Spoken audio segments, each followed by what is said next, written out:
ଚାଲନ୍ତୁ ଆଜି ଫୁଲ ତୋଳିବା। ବହୁତ ସାରା ଅପରାଜିତା ଫୁଲ ଦେଖିପାରୁଛନ୍ତି, ଏଠି କେତେ ସାରା ଅପରାଜିତା ଫୁଲ ହେଇଛି।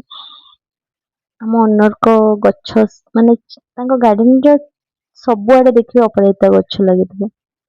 ଆଉ ବହୁତ ସାରା ହେଇଛି, ଦେଖୁଛୁ କେତେ ଉପର ପର୍ଯ୍ୟନ୍ତ ମାଡିଛି। ବାକି ୟା ପଛରେ ବି ଆହୁରି ଅଛି, ଆଗରେ ବି ଅଛି, ସାଇଡରେ ଅଛି, ତାଙ୍କ ଘରର ସବୁଆଡେ ଅଛି। ମୁଁ ତ ବହୁତ ଅପରାଜିତା ଫୁଲ ପସନ୍ଦ, ମୁଁ ନେଇକି ଟି ବି ବନେଇକି ପିଏ। ଆପଣ ମାନେ ବି ବନେଇକି ପିଅନ୍ତୁ, ଦେହ ପାଇଁ ବହୁତ ଭଲ।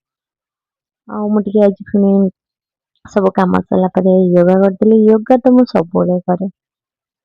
ଆଜି ମୋର ବେକ୍ ଆଉ ଫେସ୍ ୟୋଗା ଥିଲା, ତ ତାକୁ ସାରିଦେଲି। ସାରିକି ଟିଫିନ ରେଡି କରିଦେଲି, ସ୍କୁଲ ଯିବା ପାଇଁ ଲଞ୍ଚ ସବୁ ରେଡି କରିଦେଲି। ଆଉ ଗାଧେଇ ପାଧେଇ ଆସି ପୂଜା ସାରି ଦେଇକି ବସିଗଲି ବ୍ରେକଫାଷ୍ଟ କରିବାକୁ।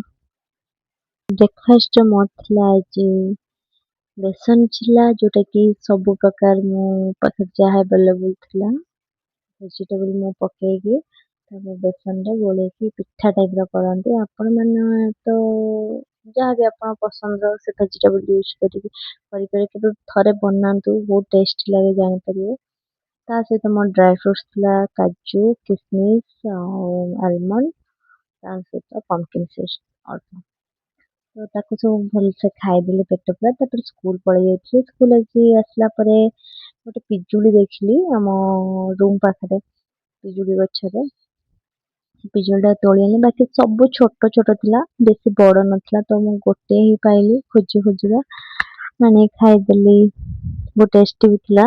ମତେ କଞ୍ଚା ପିଜୁଳି ହିଁ ଭଲ ଲାଗେ, ପାଚିଲା ପିଜୁଳି ମତେ ଭଲ ଲାଗେନି ଟିକେ ମତେ।